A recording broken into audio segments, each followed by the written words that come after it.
అందరూ కామన్‌గా చేసే 5 షేవింగ్ మిస్టేక్స్. ఈ వీడియోని సేవ్ చేసుకోండి మీరు చేయకుండా ఉండడానికి.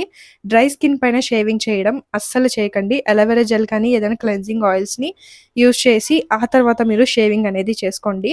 ఇలా హెయిర్ ఆపోజిట్ డైరెక్షన్‌లో మనం షేవింగ్ చేసుకోకూడదు. ఇలా కిందకి చేసుకోవాలి అండ్ ఈ బ్లేడ్ కూడా 45 డిగ్రీస్‌లో ఉండాలి.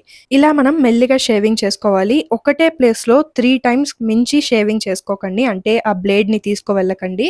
3 టైమ్స్ కంటే తక్కువ ఒక ప్లేస్‌లో యూజ్ చేసి ఇలా మెల్లిగా ఫేస్ మొత్తానికి షేవింగ్ చేసుకోండి. చాలామంది హెయిర్ థిక్‌గా గ్రో అయిపోతుందేమో అని భయపడుతూ ఉంటారు. నేను 1 ఇయర్ నుంచి చేస్తున్నాను. మీరు నా హెయిర్ గ్రోత్‌ని చూడొచ్చు.